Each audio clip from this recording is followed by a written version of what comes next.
सुप्रभात साथियों, आपका इस पाठ के भाग 2 में स्वागत है। ठीक है, हम लोगों ने अब तक देखा था कि लेखक जो है अरुण जी, उनको एक रेफ्रिजरेटर इनाम में मिला था क्योंकि उन्होंने बहुत अच्छे उत्तर भेजे थे। उसके फलस्वरूप उन्हें एक रेफ्रिजरेटर मुफ्त मिला था। तो वो रेफ्रिजरेटर मिलने के बाद बच्चे बहुत खुश थे, घर में वातावरण बहुत अच्छा था।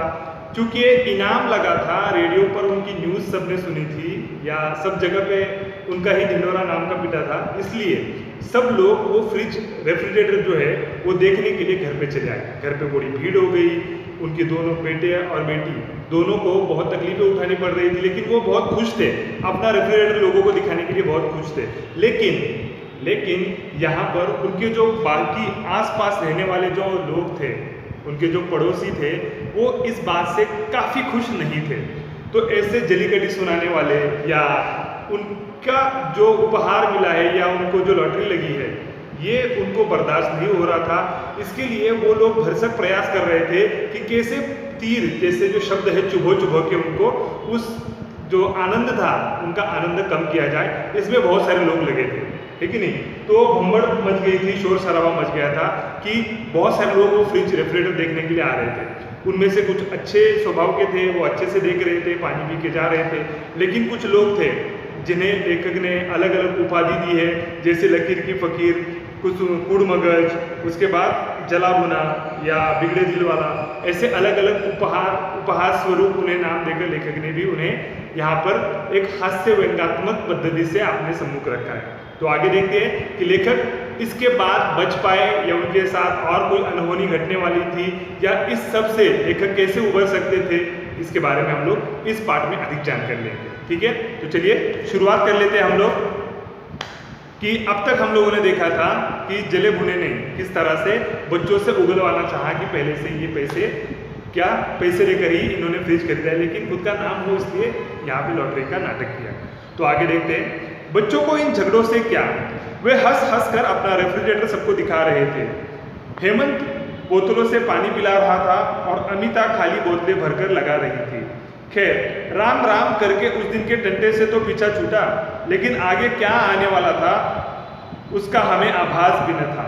यानी लेखक ने उस दिन के झगड़े से वो डंडे से कुछ हद तक उन्होंने आज़ादी पाई, लेकिन आगे क्या आने वाला था इसका अंदेशा उन लोगों को नहीं था। यहाँ पे जो लोग जलीकटी सुनाते थे उनसे इन बच्चों का कोई लेना देना नहीं है। उन बच्चों का कोई लेना देना, उनको समझ में नहीं आ रहा था कि लोग ऐसी बातें क्यों कर रहे थे, है कि नहीं? लेकिन लेखक को समझ में आ रहा था, इसलिए उन्हें बुरा लग रहा था और लोग जलीकटी सुना रहे थे। उसके ऊपर लेखक भी उनको प्रत्युत्तर देने के लिए यहाँ पे लालायित हो रहे थे, लेकिन वो उतनी कठोरता से उनको उत्तर नहीं दे रहे थे। खैर करके राम राम करके उस दिन के डंडे से क्या हुआ, उनका पीछा छूटा, लेकिन आगे क्या होने वाला था उनके साथ, चलिए आइए देखते हैं। उनको अंदेशा नहीं था आगे उनके साथ क्या होने वाला है, तो आगे क्या होने वाला है उनके साथ देखते हैं। शांति बुआ ने शुरुआत की, उनके हाथ में ढका कटोरा था, आवाज लगा दी चली आई, ओ बहू कहाँ है, जरा इधर तो सुन। कल की भंबर से आज की शांति बड़ी प्यारी लग रही थी, इसलिए हम दोनों का मूड ठीक था। पत्नी ने भी बड़े प्यार से बड़े स्वागत से उन्हें बिठाया। बैठिए बुआ जी बैठिए, अजी जरा बोतल से पानी भेजना। यानी यहाँ पर जो बुआ जी है, यानी उनके पड़ोस में रहने वाली एक बड़ी औरत है जिन्हें वो बुआ जी कहते हैं। कैसे होता, हमारे आसपास जितने लोग रहते हैं हम उन्हें कोई ना कोई रिश्ते से पुकारते हैं, जैसे चाचा जी है, ताऊ जी है। अगर उम्र से अपने पिताजी से बड़े हैं तो ताऊ जी कहते हैं, उम्र से छोटे तो चाचा जी कहते हैं।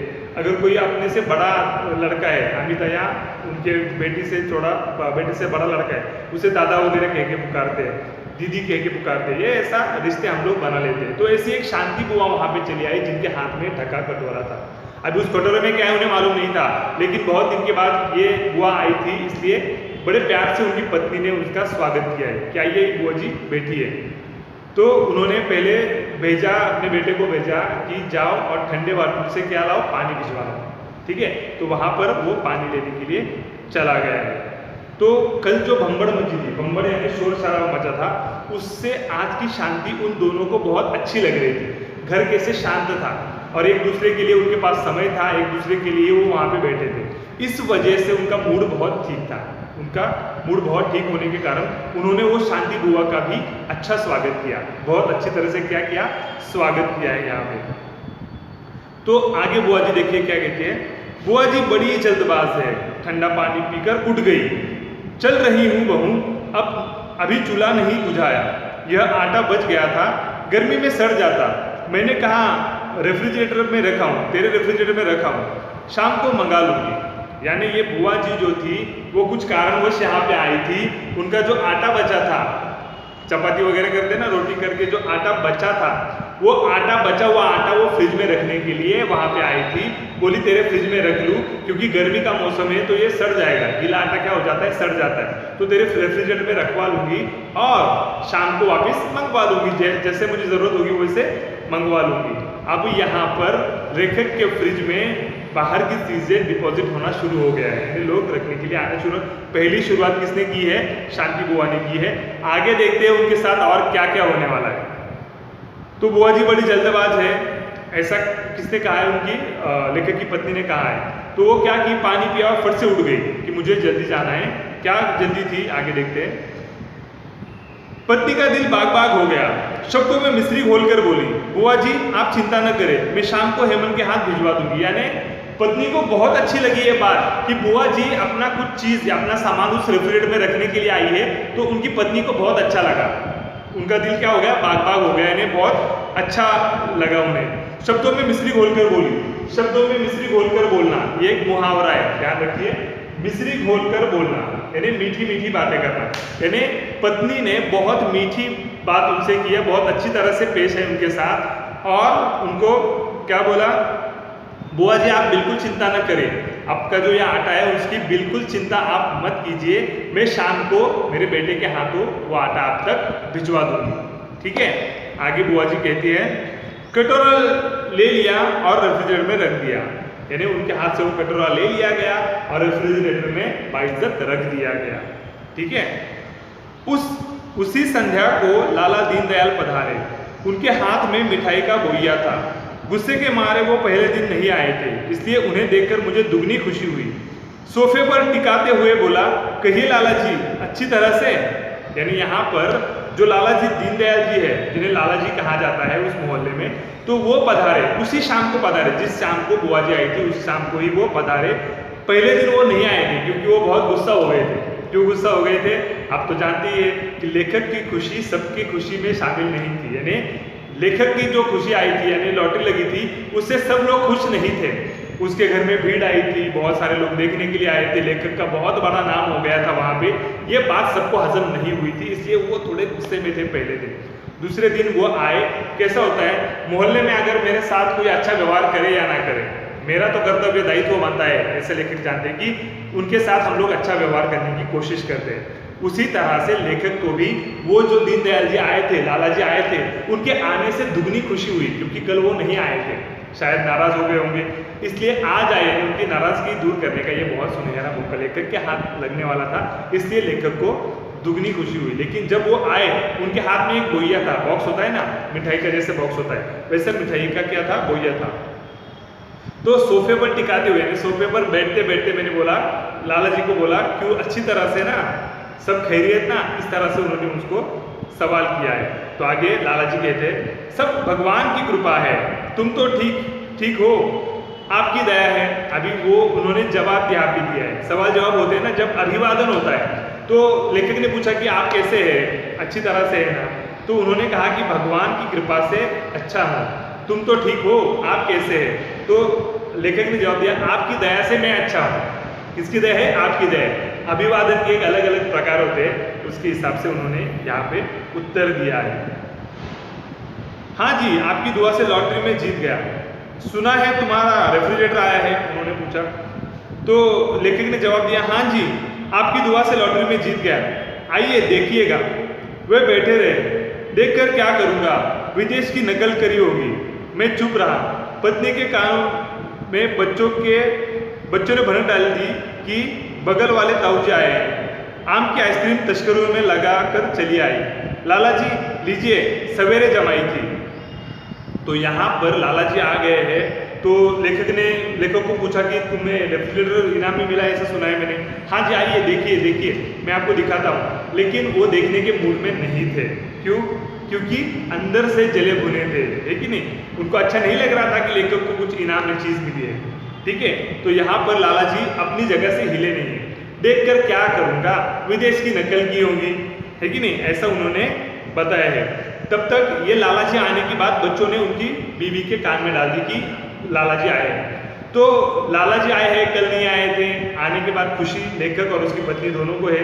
तो वो खुशी के मारे उन्होंने क्या की, तस्करियों में यानी जो थालियाँ होती है उनमें आइसक्रीम, आम की आइसक्रीम जो जमाई थी रात को, वो लेकर चली आई और लाला जी को दिखा दी कि लीजिए लाला जी, कल आइसक्रीम जमाई थी आम की, आप भी लीजिए।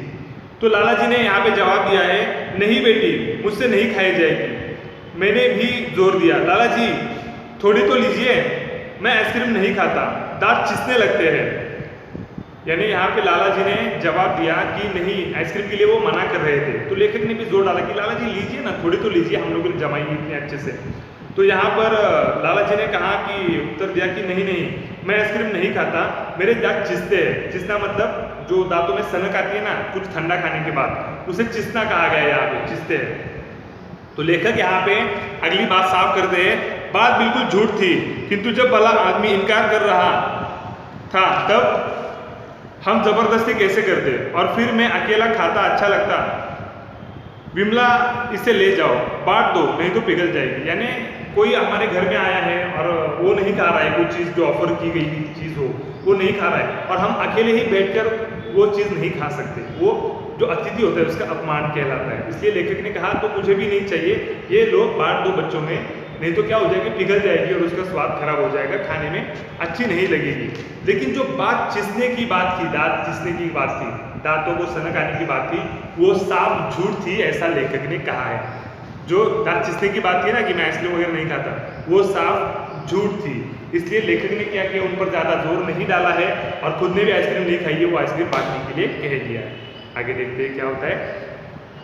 मोहल्ले में समाचार उड़ती बीमारी से भी तेज फैलता है। हमारे फ्रिज का यह उपयोग पता चलते ही फिर लाइन बन गई। कई रोटी लाने लगे, कोई रोटी ला रहा है, कोई पराठे, कोई तरह तरह के साग, नाना प्रकार की मिठाइयाँ। चमनलाल लखनऊ गए तो टोकरे भर करेले ले आए, क्योंकि मेरठ में अभी नहीं मिल रहे थे। बैनर्जी कोलकाता से संदेश और खीर महीने भर के लिए ले आए। यानी यहाँ पर जैसे ही लोगों को पता चला कि इनके फ्रिज में कोई चीज़ रखनी तो कोई इनको कोई आपत्ति नहीं है, तो लोगों की लाइन लग गई। यानी लोगों का क्या लग गया, तांता बन गया, यानी लाइन बन गई, बहुत बड़ा तांता लग गया, लाइन लग गई चीज़ें रखने के लिए। तो उनमें क्या क्या चीज़ें आई थी, तो लेखक ने यहाँ पे बताया उनमें क्या क्या चीज़ें रखने के लिए लोगों ने लाई थी। कोई रोटी ला रहा है तो कोई पराठे ला रहा है, यानी कोई रोटी रखने के लिए, बची हुई रोटी है, खाना खत्म हो गया, रोटी बच गई है, चलो रोटी रखने के लिए चले जाओ। कोई पराठे खा के उग गया या बहुत सारे पराठे हो गए, चलो बचे हुए पराठे रखने के लिए चले आओ। कोई तरह तरह के साग ला रहा था, नाना प्रकार की मिठाइयाँ, यानी लोग अलग अलग वस्तुएं यहाँ पे फ्रिज में यानी रेफ्रिजरेटर में रखने के लिए यहाँ पे लाना शुरू हो गए थे। तो यहाँ पे चमनलाल जो थे लखनऊ गए तो टोकरे भर के करेले ले आए, क्योंकि मेरठ में नहीं मिल रहे थे, जहाँ पे वो रहते वो मेरठ है, तो मेरठ में नहीं मिल रहे थे, इसलिए टोकरे भर के क्या लाए, करेले लाए, और सभी करेले किस में ठूस दिए, इनके रेफ्रिजरेटर में ठूस दिए। अभी यहाँ पे जो बैनर्जी अंकल थे, जो बैनर्जी थे, कोलकाता से संदेश और खीर महीने भर के लिए ले आए, यानी एक संदेश लेके आए कोलकाता से फ्रिज का, और महीने भर की खीर बड़ी सी टोकरे में लाके उसमें फ्रिज में रख दी। ये काफ़ी मुश्किल भरा दौर लेखक के लिए जाना जा सकता है। पहले जो लोग जली कटी सुनाते थे, उसके बाद ये नई जो प्रॉब्लम थी, यानी नई मुसीबत लेखक के गले पड़ रही थी, और इससे अभी लेखक कैसे निपटते हैं आगे देखते हैं, या मुसीबत बढ़ती है कम होती है, क्या होता है लेखक के साथ आगे देखते हैं। रेफ्रिजरेटर में हमें अपनी चीज़ों के लिए जगह न के बराबर मिलती थी, इसकी कोई चिंता नहीं। दुख तो इस बात का था कि हमारे घर की प्राइवेसी छिन गई थी, नहाना खाना भी हराम हो गया था। अभी देखिए लेखक एक अच्छे दिल के इंसान हैं, लोग क्या करते हैं, जितना भी फायदा उठाया जाए, ये आस पड़ोस वाले लोग जो होते हैं, जिन्हें पड़ोसी कहा जाता है सो कॉल, तो ये आस पड़ोस के लोग जो होते हैं जितना फायदा ले सकते उतना फायदा लेते हैं, है कि नहीं? क्यों? क्योंकि दिल में उनकी खोट होती है ठीक है नहीं, कि लेखक की इसमें रख देंगे, क्या फर्क पड़ता है उनको, बिजली का बिल आएगा, लेखक को असुविधा होगी। ऐसे अच्छे विचार करने वाले पड़ोसी वहाँ पे बहुत कम थे। तो लोग ठसाठस उस फ्रिज में कुछ ना कुछ भरे जा रहे थे और उनका फ्रिज उनके लिए ना के बराबर था। यानी उस रेफ्रिजरेटर का इस्तेमाल लेखक के घर वालों के लिए बहुत कम हो रहा था, क्योंकि बाकी लोगों ने वहाँ पे चीज़ें रख दी थी। लेकिन इस बात का भी लेखक को कोई गम नहीं था कि ठीक है भाई, फ्रिज है, लोग रख रहे हैं, लोगों की हेल्प हो रही है, मदद हो रही है, तो उसकी कोई भी उन्हें क्या नहीं थी, चिंता नहीं थी। लेकिन दुख उन्हें इस बात का हो रहा था कि उनके घर की प्राइवेसी छिन गई थी, जो व्यक्तिगत था थी उनके घर की, वो छिन चुकी थी। नहाना धोना, कपड़े बदलना, ऐसी कुछ भी व्यक्तिगत बातें, या मियाँ बीवी साथ में बैठे कुछ बातें महत्वपूर्ण कर रहे हैं, घर के बजट के बारे में वगैरह कुछ हो, बच्चों के बारे में कुछ हो, उनकी पढ़ाई वगैरह के बारे में, ये सब प्राइवेसी क्या हो गई थी, उनकी छिन गई थी। और नहाना खाना भी उनके लिए हराम हो गया था। यानी नहाना खाना भी बहुत मुश्किल हो गया था, क्योंकि हमेशा लोग आते थे जाते थे, फ्रिज खोल रहे थे, रेफ्रिजरेटर खोल रहे थे, बंद कर रहे थे, आ रहे थे जा रहे थे। उनके जो आने का जाने का समय था, उनकी कोई समय नहीं था। सुबह दिन जैसे ही शुरू हो जाता था वैसे, और दिन खत्म हो जाने तक या देर रात तक ये लोगों का आना जाना चला रहता था, जिससे लेखक का जो सुख चैन है वो हराम हो गया था। यहाँ पे आगे देखते हैं। बड़े परेशान, करे तो क्या करे, समझ में नहीं आता था। जी करता था कि इस रेफ्रिजरेटर किसी को रेफ्रिजरेटर दे दूं और उसकी मुसीबत देखकर ताली पीट पीट कर नाचूं, किंतु उनमें लोगों की अमानत जो पड़ी थी। अभी लेखक इतने परेशान हो गए, इतने परेशान हो गए कि उस परेशानी में उनके दिमाग में गलत गलत विचार आने लगे। तो उन्होंने उनके दिल में एक बहुत शैतानी दिमाग में ऐसे शैतानी आइडिया आया उनके दिमाग में, है कि नहीं। क्या आइडिया आया कि ऐसा लगता था उनको कि ये फ्रिज किसी को दे दूं और ये जो मुसीबतें आ रही है उसके पीछे वो उसके गले में डाल दूं और ताली पीट कर मैं उसका मजा लूं। लेकिन ऐसा वो नहीं कर सकते थे। इतने परेशान हो गए थे कि वो फ्रिज देने की, यानी रेफ्रिजरेटर किसी को देने की भी उनकी तैयारी हो गई थी, मन की तैयारी हो गई थी। लेकिन कैसे देते, उनमें लोगों की अमानत, अमानत यानी धरोहर, अमानत यानी धरोहर।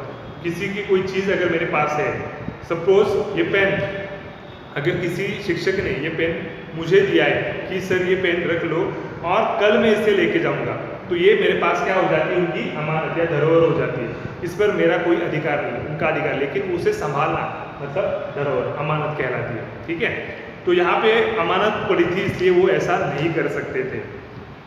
चिंता ने चेतना की सजा दी, चिंता ने चेतना की सजा दी, यानी उस चिंता के मारे जो धरोहर थी सभी लोगों की, उसकी चिंता के मारे इनकी जो चेतना थी उनको सजा मिल रही थी। जीते जी ये सजा भुगत रहे थे इनाम पाने के बाद भी। उस दिन कैलाश आया। उस दिन कौन आया? कैलाश आया। मोहल्ले में रहता था पर मोहल्लेदार से अधिक था। कहने लगा सिंधी आलू मुझे बड़े अच्छे लगते हैं, सो पत्नी से काफी बनवा लिए हैं, अपने फ्रिज में रख लो, जिस दिन खाने का जी करेगा ले जाया करूंगा। उस दिन रेफ्रिजरेटर में तिल रखने की जगह न थी।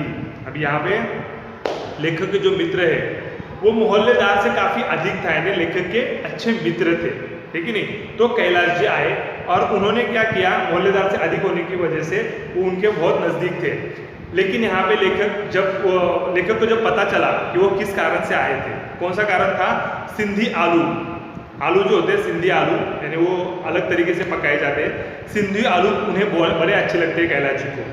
तो उनकी पत्नी ने बहुत सारे बना लिए हैं और बचे हुए सिंधी आलू जो है उनका क्या करूँगा, खराब हो जाएंगे, तो आपके फ्रिज में रख दो और जैसे जैसे मुझे ज़रूरत पड़ेगी, जब दिल करेगा मेरा खाने का, तब फ्रिज से निकाल कर मैं खाया करूँगा।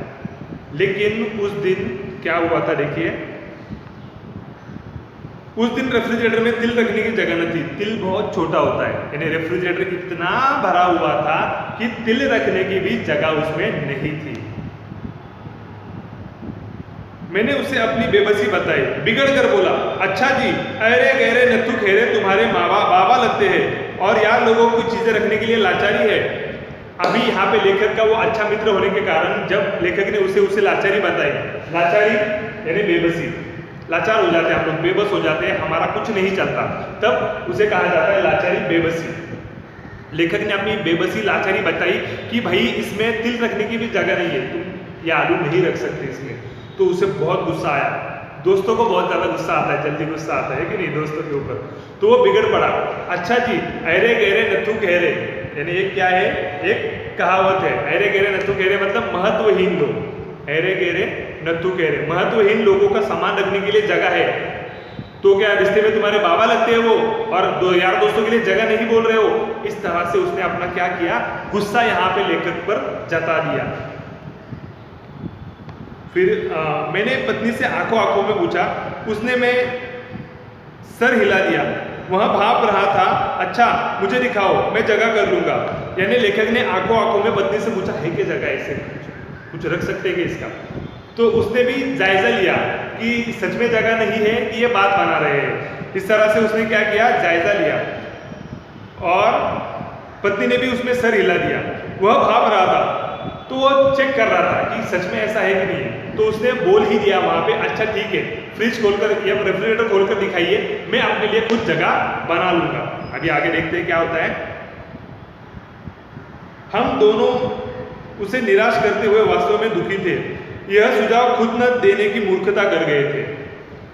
वह खुश होकर फ्रिज खोलकर दिखा दिया, खुश होकर फ्रिज खोलकर दिखा दिया। फ्रिज भरा नहीं कहिए, व्यंजनों से अटा पड़ा था, देखकर तबीयत घबराती थी। लेखक ने यह सुझाव, यानी खुद फ्रिज खोलकर देख लो, यह सुझाव न देकर मूर्खता की थी। अगर वो कहते खुद फ्रिज खोलकर देख लो, अगर जगह है तो खुद बना लो, ठीक है, तो ऐसा कहने के बाद वो नाराज नहीं होता है कि नहीं, ऐसा लेखक को लग रहा था। लेकिन वास्तव में खुश होकर फ्रिज खोलकर दिखा दिया। फ्रिज भरा नहीं कहिए, वो व्यंजनों से अटा पड़ा था, यानी इतने व्यंजन उसमें भरे पड़े थे। देखकर तबीयत घबराती थी कि इसमें से क्या निकालेंगे, कैसे निकालेंगे, कुछ गिर जाएगा, ये धरोहर हमारे अमानत हमारे पास है, किसी के खराब ना हो जाए, ऐसे उन्हें डर लग रहा था। कैलाश ने ऊपर से नीचे झांका, ऊपर से नीचे तक कैलाश के मित्र ने झांकना शुरू किया, झांक कर देखा। दृष्टि भी अंदर घुसने से इनकार कर रही थी। यहाँ पे लेखक बड़े ही मजाकिया तरीके से यहाँ पे बता रहे थे कि चीजें तो छोड़िए, दिल तो छोड़िए, दृष्टि, हमारी जो दृष्टि है वो भी अंदर जाने के लिए क्या कर रही थी, घबरा रही थी, इनकार कर रही थी। सहसा उसने एक कांच का कटोरा निकाला और विमला से पूछा, भाभी जी ये सिल्वर क्रीम किसकी है? तो उसने क्या किया, सहसा एक जो कांच का कटोरा था उसने वो बाहर निकाल लिया और उसमें सिल्वर क्रीम थी। तो उसने भाभी जी को, यानी लेखक की पत्नी को पूछा, ये सिल्वर क्रीम किसकी है? तो पत्नी ने जवाब दिया, अपनी है। तो फिर इसे रखने से क्या फायदा, ऐसी चीज तो पेट में पहुंचनी चाहिए, कहकर उसने दो मुंह में रख ली। बाकी दो बची थी, हेमंत अमिता स्कूल गए थे, उनसे जगह करने के लिए थी, इसलिए हमने उधरस्त कर लिया। यानी लेखक ने यहाँ पे वापस एक बार सुनिए, बाकी दो बची थी, हेमंत अमिता स्कूल गए थे और उसे जगह करनी थी, इसलिए उन्हें हमने उधरस्त कर लिया। यहाँ पर जो सिल्वर क्रीम का टोकरा था, जैसे ही उसे पता चला ये लेखक का है, फिर उसकी कीमत कम हो गई, महत्व कम हो गया, फिर इसे फ्रिज में रखने से क्या फायदा, यह तो कहाँ पे पहुंचनी चाहिए, पेट में पहुंचनी चाहिए। तो उसने क्या किया, दो सिल्वर क्रीम खुद खा ली और ये हेमंत और अमिता के लिए लेखक और उसकी पत्नी ने रखी थी, लेकिन वो स्कूल गए थे, अभी बाहर रखने से खराब हो जाने अच्छा था, हमने उसे उधरस्त कर लिया, यानी उसे खा लिया, उधरस्त करना खा लेना, उधरस्त कर लिया। यहाँ पे जो कहानी है वो बड़े से अजीब से मोड़ पे आई है। लेखक की मुश्किलें यहाँ पे रुकने का नाम नहीं ले रही है। आगे देखते हैं अभी क्या होता है। 2 दिन में फ्रिज खाली हो गया।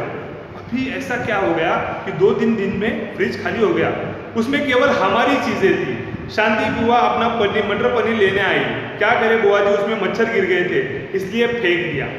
यानी 2 दिन के बाद लेखक का फ्रिज खाली हो गया था। लेखक ने कुछ ना कुछ तो किया है यहाँ पे कि उनका फ्रिज खाली हो गया। अभी लेखक ने क्या किया है यहाँ पर, तो जैसे ही शांति बुआ जी अपना मटर पनीर लेने के लिए आए, लेखक ने यहाँ पे बहाना बनाया कि उसमें मच्छर गिर गया था, इसलिए वो मटर पनीर हम लोगों ने क्या किया, फेंक दिया। रामानुज ने मिठाई मांगी तो माफी मांगने लगा। चाचा जी बड़ा शर्मिंदा हूँ, कल 3-4 मित्र आए थे, बाजार जाने का मौका न मिला, आपकी मिठाई से ही काम चला लिया। फिर मैं आप में और अपने में कोई भेद नहीं मानता। यह शब्द उन्हीं के थे जब वो मिठाई रखने के लिए आए थे। अभी लेखक ने क्या किया है, ये जो आस पड़ोस वाले भयंकर लोग थे, लोग अच्छे थे, लेकिन उनकी जो वृत्ति थी, भयंकर वृत्ति, उसे निचोड़ने के लिए, उसे निजात पाने के लिए, उससे छुटकारा पाने के लिए इन्होंने एक जबरदस्त तरीका अपनाया। इसे कह सकते हैं रामबाण उपाय यहाँ पे लेखक को मिल गया। तो लेखक ने क्या उपाय किया है, यहाँ पे जो चीज़ें आती थी उन्हें इस्तेमाल करना शुरू कर दिया। जैसे कि उन्होंने मटर पनीर फेंक दिया, अब वो फेंका नहीं था, उन्होंने दुरुस्त किया था, इन्हें खा लिया था, बहाना बनाया कि उसमें मच्छर गिर गया था, है कि नहीं। दूसरे दिन जब रामानुज आया मिठाई मांगने लगा तो इसने माफ़ी मांग ली लेखक ने कि हमें माफ़ कर दिया रामानुज जी, कल मेरे दोस्त लोग आए थे और मुझे बाजार जाने का मौका न मिला, इसलिए आपकी जो मिठाई पड़ी थी उस फ्रिज में वो मैंने निकाल कर उन्हें दे दी, मुझे माफ़ कीजिए। और मैं अपने में आप में कोई फ़र्क नहीं मानता, ये शब्द उनके ही थे, लेखक ने उन्हें वापस कर दिया, है कि नहीं। तो यहाँ पर उन्होंने मिठाई भी वहाँ पे गटक कर ली। साग लेने चक्रवर्ती आए तो लाचारी दिखाई, भाई तुम्हें तो पता है कल कैसी धुआंधार बारिश थी। पत्नी बोली जब घर में साग रखा है तो भीगने से क्या फायदा, जैसा उन्होंने खाया वैसा हमने। तो चक्रवर्ती जी साग लेने के लिए आए, साग लेने के लिए आए तो लाचारी बनाई, लाचारी मतलब बेबसी, तो लाचारी दिखाई, भाई तुम्हें पता है कल बहुत बारिश हो गई थी और पत्नी ने मेरे सुझाव दिया कि बारिश में भीगते हुए बाहर क्यों जाते हो, घर में साग पड़ा है तो बाहर क्यों जाना है, इसलिए आपके साग से हम लोगों ने काम चला लिया करके बारिश में। ये यहाँ पे बहुत ज़बरदस्त लेखक ने तरकीब सोची है और वो कितनी कारगर होती है आगे देखते हैं। रमा पराठे को पूछ रही थी, विमला ने उत्तर दिया सवेरे ही सवेरे एक साधु आए थे, बहुत पहुंचे हुए साधु थे, खाली हाथ कैसे जाने देती, घर में कुछ तैयार नहीं था, तुम्हारे पराठे दे दिए।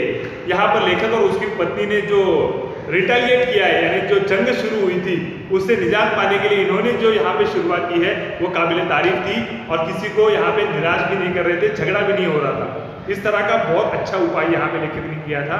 जो रमा थी वो पराठे लेने वापस आई, तो लेखक की पत्नी ने बहाना बनाया कि एक साधु महाराज आए थे, बहुत पहुंचे हुए साधु थे, तो मेरे घर में कुछ बना नहीं था तो तेरे पराठे ही मैंने उसे दे दिए। तो यहाँ पे विमला रमा ने शंका उपस्थित की, किंतु तुम साधु संतों में विश्वास नहीं करती।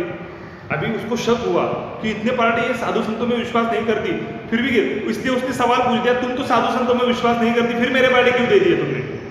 विमला ने बात बनाई, बात बनाना मतलब झूठ झूठ बात करना। वो फिर सारे मोहल्ले को तंग करता, मैंने पराठे तुम्हारी ओर से तो दिए हैं, तुम्हारे घर का पता भी दिया है, झूठ समझो या सच, कल परसों वह जब तुम्हारे घर आकर पराठे के लिए आशीष देगा और भोजन मांगेगा तब तुम्हें मानना पड़ेगा। यानी यहाँ पर जो विमला थी, विमला ने बात बनाई, लेखक की पत्नी ने बात बनाई, रमा वो साधु जो मैं साधु संतों में नहीं मानती, लेकिन वो क्या करता फिर जो शाप देता सब मोहल्ले वाले को तंग करता, इसलिए मैंने उसे दे दिए और मैंने मेरे नाम से नहीं दिए हैं, मैंने तुम्हारे नाम से वो पराठे दिए हैं। अगर तुम्हें ये बात झूठ लग रही हो तो कल परसों जब वापस वो आएगा, सन्यासी साधु आएगा और तुम्हें पराठों का आशीर्वाद देगा और वापस भोजन मांगेगा, तुम्हें मानना ही पड़ेगा कि ये सच बात थी। अंत में लेखक कहते हैं, मैंने कहा ना मोहल्ले में समाचार उड़ती बीमारी की भांति फैलता है, अब मेरे घर के पास कोई भी नहीं पटकता। यानी अच्छी चीज़ जो है वो भी बहुत तेज फैलती है, बुरी चीज़ है वो भी बहुत तेज फैलती है। और ये रामबाण उपाय जो इस लेखक ने सोचा था, अरुण जी ने सोचा था, वो जबरदस्त था। ये समाचार भी उड़ती बीमारी की तरह बहुत तेज फैल गया कि लेखक के रेफ्रिजरेटर में कुछ भी रखा तो वो लोग हजम कर जाते, बहुत डेंजर है, इसलिए लोग वहां पे आना बंद हो गए। अभी लेखक के घर के आसपास भी कोई नहीं फटकता। यानी लेखक ने बहुत अच्छी तरह से इस बीमारी का इलाज कर दिया, बीमारी नहीं कह सकते लेकिन इस परिस्थिति से बाहर आने के लिए बहुत अच्छा यहाँ पे लेखक ने क्या किया, एक उपाय सोचा। तो इस तरह से अरुण जी ने हमारे सम्मुख जो कहानी रखी थी, कहानी का नाम या वो जो घटना उसने रखी थी वो थी इनाम। तो इस कहानी के या इस पाठ के माध्यम से हंसी व्यंग के आधार पर लेखक ने किस तरह से अपनी मुश्किलों को हल किया, ये बहुत अच्छा और उम्दा उदाहरण है। यहाँ पे कुछ शब्दार्थ दिए गए हैं, आप देख सकते हैं, बम्बड़, शोर शराबा, अमानत, धरोहर, प्रतियोगिता यानी स्पर्धा, प्रतियोगी यानी प्रतिस्पर्धी जो स्पर्धा में अपने साथ हो, बिजली, विद्युत, लाचारी, बेबसी। कुछ मुहावरे भी यहाँ पे आ गए हैं, उनका भी अर्थ देखिए, जली गली सुनाना, खरी खोटी सुनाना। उसके बाद मिश्री घोल कर बोलना, मीठी मीठी बातें करना, ये आप लोगों ने देख लिया था। ख्याली पुलाव पकाना, जो पहले हम लोगों ने देखा था कि लेखक और उसके बच्चे, पत्नी और उसके बच्चे ख्याली पुलाव पका रहे थे, कल्पना में खोए रहना या स्वप्न रंजन करना। इस तरह से ये पाठ यहाँ पर संपन्न हो जाता है। आशा करते हैं ये आपकी अच्छे से समझ में आया होगा। इसका स्वाध्याय हम लोग जूम क्लास में आपके सम्मुख रखेंगे। ठीक है, तब के लिए धन्यवाद।